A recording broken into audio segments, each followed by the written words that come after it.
कपड़े तो पहन ले। अरे नहीं नहीं बहन जी, मैं उस ज़माने की नहीं हूँ, बहुत मॉडर्न ख्यालातों की हूँ मैं। मेरा तो यही मानना है जियो और जीने दो। मेरी बेटी के वार्डरोब को खोल कर देखिएगा, आपको मुश्किल से 2 सूट भी नहीं मिलेंगे।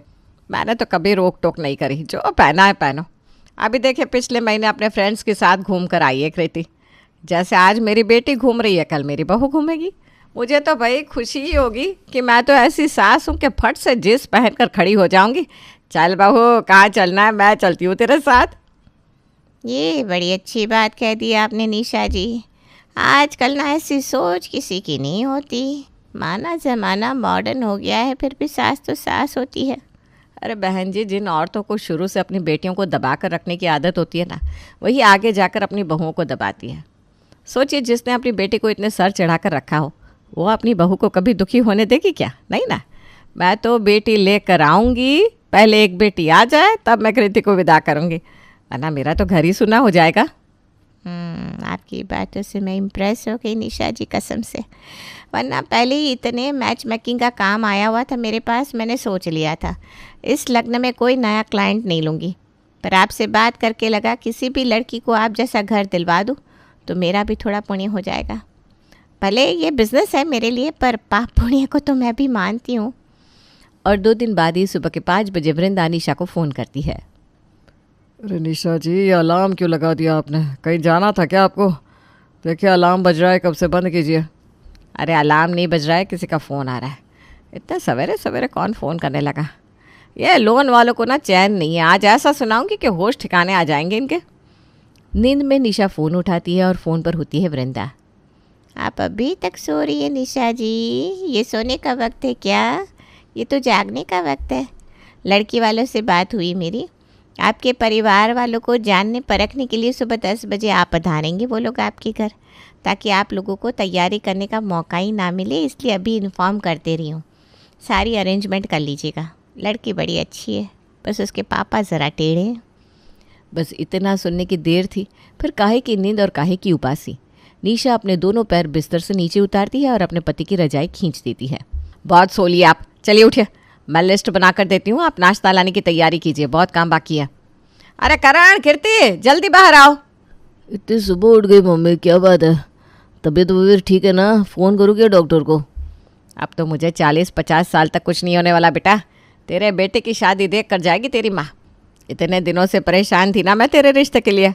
लड़की वाले आ रहे, वो सोच रहे थे कि चुपके से हमारे घर आएंगे ताकि हमारी असलियत पता लगा सके, पर मीडिएटर मेरे साइड इतनी थी कि उसने मुझे फ़ोन करके सब बता दिया। वो तेरा दोस्त है ना अंकित, अरे जिसका मॉल है, जाकर उससे ज़रा मॉल खुलवा ले, नई चादर पर दे, डॉर्मेट लेकर आ। मेरे कमरे के लिए चद्दर तो ले ही आना भैया, मेरे बिस्तर का चद्दर फटा पड़ा है। हाँ तो पिछले 3 महीने से तेरे कमरे का चादर नहीं हटा है, गंदगी से फटेगा ही ना। कमरे के बाहर पैर पोंछना भी नहीं है इस लड़की के। और हाँ, बाथरूम फ्रेशनर, रूम फ्रेशनर, ये सब भी ले आना। बाकी जैसे मुझे याद आता है मैं तुझे कॉल करके बताती जाऊँगी। Anything for me mother? तू हमेशा की तरह अपने दोस्तों के साथ घूमने चली जा, मेरे लिए वही अच्छा होगा। वरना तू यहाँ रहेगी ना तो कुछ करेगी तो नहीं, पर काम ज़रूर ख़राब कर देगी। अरे रुक रुक, एक काम कर, रसोई में जो बना बनाया नाश्ता होगा ना, उसे बाहर लाकर टेबल पर पहुँचा देना। हम सभी काम करते हुए लगने चाहिए, तब ना लड़की के घर वालों को लगेगा घर में सब काम काजी है, तो उनकी बेटी पर ज़्यादा प्रेशर नहीं आएगा। माय गॉड मम्मी, इस तरह से भी इस बात को सोचा जा सकता है, मैंने सोचा ही नहीं था। इसीलिए तो ये तेरी माँ है बेटा, और तू बेटी। आप हमारी बात मत सुनिए, पर्ची दे दी है ना मैंने, जाकर सामान लेकर आइए जी। और ठीक 10 बजे लड़की वाले पहुंच जाते हैं निशा के घर, जहां वो देखते हैं कि करण पोछा लगा रहा है, कमलेश जी डाइनिंग टेबल पर प्लेट्स लगा रहे हैं। नमस्ते भाई साहब, वो हमें पता चला कि आपके घर पर लड़का है तो सोचा देख ले। हम तो बस यहाँ पास में मंदिर दर्शन करने आए हुए थे, बिटिया और धर्मपत्नी साथ थी तो सो आ गए। आपको कोई आपत्ति तो नहीं है ना? अरे भैया, हमें कैसे आपत्ति होगी भाई साहब, लड़की के पिता है आप, खोज खबर तो लेनी पड़ती है। अभी तो मंदिर से निकले हैं, कुछ खाया भी नहीं होगा आपने। आप तो चलिए खाने पर ही बैठ जाइए, मेरी बेटी और बीवी रसोई में खाने की तैयारी कर रही हैं। और ये पोछा? तभी हाथ में खाने का ट्रे लिए कृति रसोई से बाहर आती है। नमस्ते आंटी जी, नमस्ते अंकल जी। आओ दुल्हन, अब दिल थामो जी, क्योंकि बारी है मेरे भैया की। किसी को ना करे ये नाराज, पोछा लगा रहे हैं सरताज। आपको दिखने में अजीब ज़रूर लग रहा होगा भाई साहब कि मेरा करण लड़का होकर पोछा लगा रहा है, पर मेरा ऐसा मानना नहीं है कि लड़का है तो काम नहीं करेगा। क्यों भाई? अगर घर के सदस्य हो तो काम तो करना पड़ेगा। आज माँ और बहन के सामने काम नहीं करेगा तो कल को बीवी के सामने भी नहीं करेगा। अकेली वो बच्ची क्या क्या करेगी? आज काम वाली बाई नहीं आई तो बर्तन मेरी कृति ने साफ़ किए, पोछा करण ने लगा दिया, इसके पापा ने बर्तन लगा दिए और मैंने नाश्ता बना दिया। ऐसे ही तो परिवार चलता है। ये तो काफ़ी अच्छा परिवार लगता है जी। आप बेकार में शक कर रहे थे, बताइए बिना बताए आगे हम। आप ना फट से हड़बड़ाने लगती हैं। रुकिए ना, देख रहा हूँ ना मैं। अरे अरे, आप तो मेरे प्लेट में पराठे पर पराठे डाल रही हैं। आप लोगों को खाना कम पड़ जाएगा। रसोई अन्नपूर्णा होता है बेटा, हम तो भगवान का नाम लेकर खाना बनाते हैं, कम कैसे पड़ जाएगा। ये मेरा बेटा करण ऐसे थोड़ा बहुत खाना ये भी बना लेता है। इसी तरह दोनों परिवार में हंसी मजाक होना शुरू हो जाता है। करण और अदिति एक दूसरे से बात करते हैं और उन दोनों की सोच मेल भी खा जाती है। ऐसे ही एक दो और मुलाकातों के बाद ये रिश्ता पक्का हो जाता है और बहू बनकर अदिति करण के घर आ जाती है शादी के दूसरे दिन। ओहो, बाथरूम में तो टूथपेस्ट ही नहीं है और मैं लेकर भी नहीं आई। कृति दीदी से मांग लेती हूँ। और अपनी ननद को ढूंढती हुई अदिति नाइट सूट में अपने कमरे से बाहर आती है, जिसे देखते ही हॉल के सोफे पर बैठी निशा कहती है, ये क्या हरकत है बहू? तुम बहू हो ना इस घर की। इस घर की मर्यादा तुम नहीं रखोगे तो कौन रखेगा? घर में ससुर जी है, मैं हूँ। इस तरह से नाइट ड्रेस में कमरे से बाहर आना अच्छा लगता है क्या? सॉरी मम्मी जी, वो मैं पेस्ट ढूंढ रही थी और दीदी को देखती हुए ऐसे ही कमरे से बाहर आ गई। हाँ, मैं भिजवाती हूँ कमरे में टूथपेस्ट। जाओ तुम, और हाँ, सूट पहन कर ही कमरे से बाहर आना। मम्मी जी तो कह रही थी जैसी मेरी कृति है वैसी ही अदिति, तो आज सीधा मुझे सूट पहनने को बोल दिया। नहीं, मैं कुछ ज़्यादा ही सोच रही हूँ। अभी नई नई शादी हुई है, लगना भी तो चाहिए ना मैं नई नवेली दुल्हन हूँ। कुछ चीज़ें तो लोगों को दिखाने के लिए भी करनी पड़ती है। अब पड़ोसियों का मुंह तो बंद नहीं करवा सकती ना मम्मी जी। अपनी सास की बात मानकर अदिति सलवार सूट पहनकर कमरे से बाहर आती है और कमरे से आते ही उसकी सास उसे रसोई का रास्ता दिखाती है। मम्मी भूख लगी है, कितनी देर में खाना मिलेगा? अरे ला रही हूँ बेटा, 2 मिनट रुक जा। तेरी भाभी को पहले समझा तो तू कि कैसे क्या करना है। देखा नहीं तूने, कमरे से आने में इतनी देर लगा दी कि बाहर सभी को भूख लगने लगी। अब मैगी तो बनानी आती होगी तुझे, चल फटाफट मैगी बना और अपनी ननद को दे दे। तब तक मैं नाश्ते की तैयारी कर देती हूँ। आज क्योंकि देरी हो गई है इसलिए मदद कर रही हूँ, पर आगे से रसोई तुझे देखनी है। मैं बेटी लेकर आ रही हूँ कहने वाली निशा ने अपनी बेटी को तो खाना बनाकर परोस दिया और जिसे बेटी कहकर लाई थी उससे खाना बनवा रही थी। बस इतना ही तो फ़र्क होता है बेटी और बहू में। मम्मा आज शाम को मुझे मेरी फ्रेंड की बर्थडे पार्टी में जाना है, ओके? आज तक मैंने तुझे कभी रोका है क्या बेटा? जा आराम से जा। अरे वाह दीदी, वैसे क्या पहनकर जाने वाली है आप पार्टी में?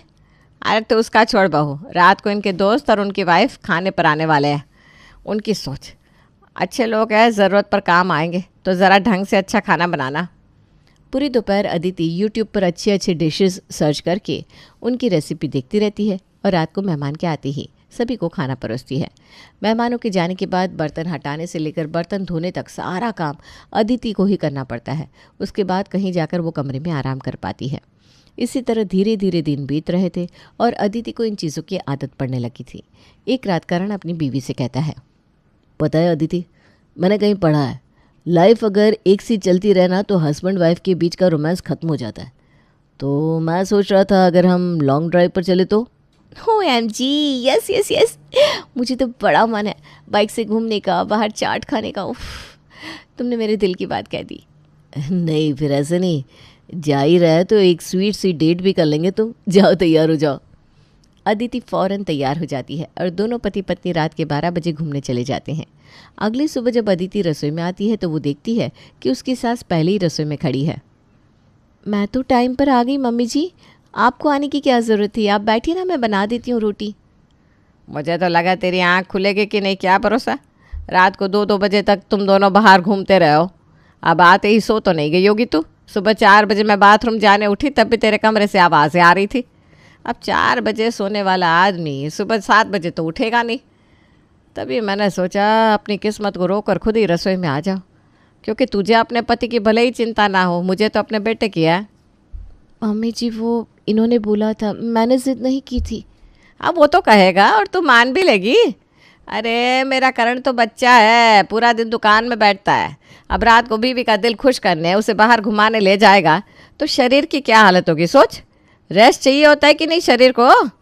अगर कान में ठंडी हवा लग गई तो तबीयत तो उसकी बिगड़ेगी ना, तुम्हें क्या है, तू तो दिन भर घर पर रहती है, वो तो नहीं रह सकता है। और बिना गलती के अपने पति के साथ ही घूमने पर अदिति को लंबा चौड़ा लेक्चर सुनने को मिल जाता है। ऐसे में एक रोज़ कृति अपनी माँ से कहती है, मम्मी मुझे ना अपनी एक फ्रेंड के फंक्शन में जाना है। वो कह रही थी मैं उसके घर पर ही तैयार हूँ। आ तो जाना भाई, किसने मना किया है। यही दिन तो बाद में याद आते हैं बेटा। मेकअप तो कर लूँगी मम्मी, पर साड़ी कैसे पहनूंगी? और पार्लर वाली दुल्हन को तैयार करेगी या मुझे? मैं भाभी को अपने साथ ले जाऊँ क्या? भाभी वहाँ मेरा पूरा मेकअप कर देगी, मुझे साड़ी भी पहना देगी। कर दोगी ना भाभी? अरे क्यों नहीं करेगी, मुझे भी किटी पार्टी के लिए निकलना है। तो एक काम कर बहू, दोपहर का खाना छोड़ दे और अपनी ननद के साथ चली जा। और हाँ, जैसे खुद का मेकअप करती है ना वैसे ही अच्छे तरीके से करना। कृति निकलती तो है अपनी भाभी के साथ अपनी फ्रेंड की शादी के लिए, पर पहुंच जाती है क्लब में। अरे दीदी, ये ऑटो वाले को कहाँ रुकवा दिया आपने? आपकी फ्रेंड यहाँ कहाँ रहती है? वो जाए भाड़ में, मैं तो झूठ कहकर आपको घुमाने लेकर आई हूँ भाभी। और ये क्या आप सूट बूट पहन कर आ गई? 2-4 शॉर्ट ड्रेस छुपा कर रखा कीजिए अपने ड्रॉर में, कौन सा मम्मी देख लेगी। अरे नहीं नहीं दीदी, घर की बहुओं को ऐसे कपड़े पहनना शोभा थोड़ी ना देता है। ये सब ना बोलने की बातें हैं भाभी, जब तक आप सह रही हैं लोग कह रहे हैं, अगर किसी दिन आप पहन ही लेंगी तो कौन क्या कर लेगा। फ़िलहाल तो मैं 2 ड्रेस लेकर आई हूँ, एक आपके लिए एक मेरे लिए। चलिए वॉशरूम में चेंज कर लेते हैं, फिर एंजॉय करते हैं। अदिति के बार बार मना करने के बाद भी कृति उसे अंदर ले जाती है। ननद भाभी जमकर एंजॉय करते हैं।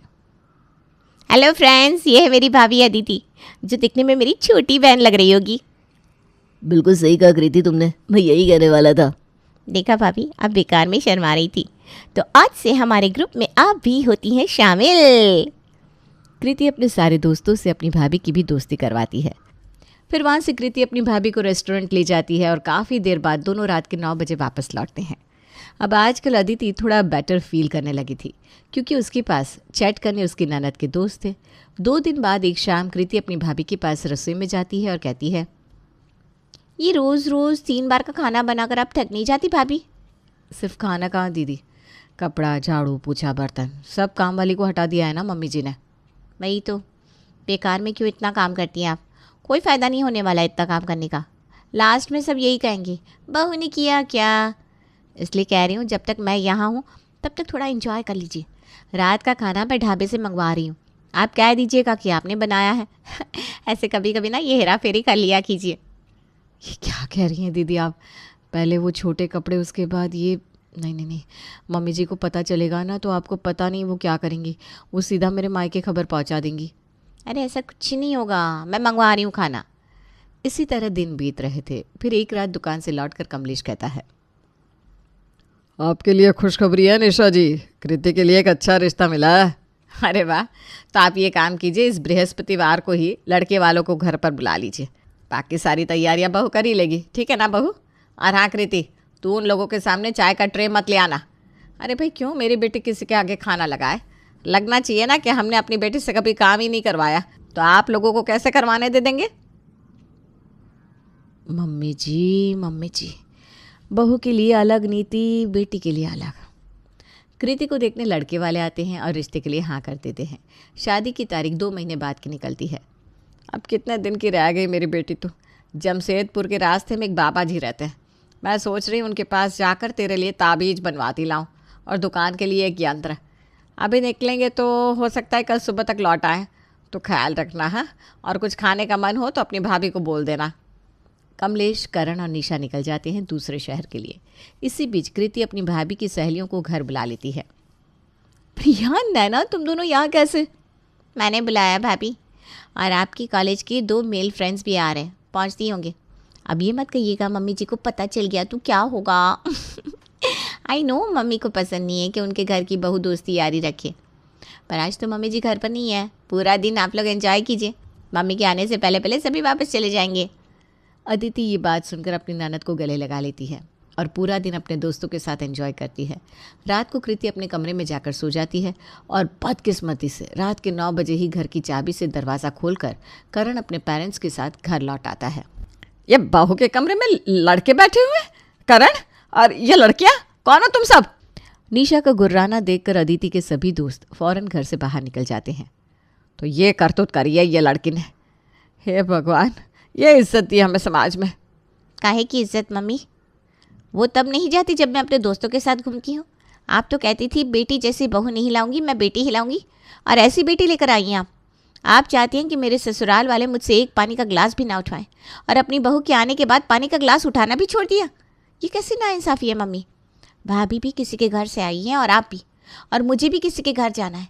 मैं अगर शॉर्ट ड्रेस जींस टॉप पहन सकती हूँ तो भाभी को सूट पहनने के लिए फोर्स क्यों करती हैं आप? मैंने देखी है भाभी की प्रोफाइल। शादी के पहले महीने में जाने कितनी बार अपने दोस्तों के साथ भाभी घूमने जाती थी, और यहाँ आने के बाद आपने उन्हें हनीमून तक जाने नहीं दिया। मेरे रहते तो भाभी के साथ ये सब हो रहा है, न जाने मेरे जाने के बाद क्या होगा। इसलिए मैं शादी नहीं करूँगी। मैं समझ गया बेटा तू क्या कहना चाहती है।